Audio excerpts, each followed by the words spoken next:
நாம எல்லாருமே ஒவ்வொரு விதமா வேலை பார்த்து சம்பாதிக்கிறோம். அரசாங்க பணியில இருக்கலாம், கம்பெனிகள்ல வேலை பார்க்கலாம், அல்லது பெரிய கம்பெனிகளை வச்சு நடத்தலாம். எந்த பணியா இருந்தாலும் குறிக்கோள் ஒண்ணுதான்.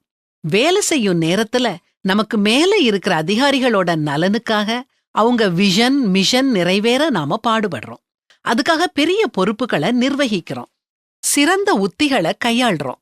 பல பயிற்சிகளை மேற்கொள்றோம். நம்முடைய பணித்தளம் மேம்படணும் அப்படிங்கறதே நம்முடைய குறிக்கோளா இருக்குது. கொஞ்சம் மாத்தி யோசிச்சு பாப்போமா? நம்ம வாழ்க்கை தான் நாம வேலை பார்க்கும் நிர்வாகம்னு வச்சுக்கிடுவோம். நாம தான் அதோட சிஇஓ, அதாவது தலைவர். உங்க கம்பெனி எப்படி செயல்படுது? உங்க கம்பெனியோட நோக்கம் என்ன? இலக்கு என்ன? உங்க கம்பெனிய உங்களால முடிஞ்ச வரைக்கும் சிறப்பா நடத்தி செல்றீங்களா? உங்க கம்பெனி நம்பர் 1 கம்பெனியா வர்றதுக்கு நீங்க என்ன செய்ய போறீங்க?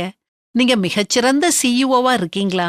நம்ம நோக்கங்களையும் கொள்கைகளையும் நிறைவேற்றுற காரியங்களை மட்டுமே நாம செஞ்சு ஒரு கட்டுப்பாடான வாழ்க்கைய வாழ்றது ரொம்ப முக்கியம். சரியான மக்களை வேலையில் அமர்த்தணும். தகுதியானவங்களுக்கு பணி உயர்வு கொடுக்கணும். ஒண்ணுமே செய்யாம சோம்பி இருக்கிறவங்களையும், கம்பெனி வளர்ச்சிக்கு இடையூறா இருக்கிறவங்களையும் வேலைய விட்டு தூக்குறதுல பாரபட்சமே காட்டக்கூடாது. இப்படி வாழ்ந்தா நம்ம வாழ்க்கை சிறப்பா இருக்கும். இப்படி வாழ்ந்துதான் பாருங்களேன். பரிசுத்த வேதாகமம் சொல்றத கேளுங்க.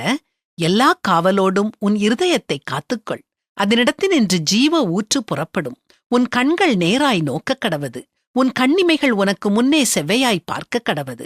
உன் கால் நடையை சீர்தூக்கிப்பார். உன் வழிகளெல்லாம் நிலைவரப்பட்டிருப்பதாக.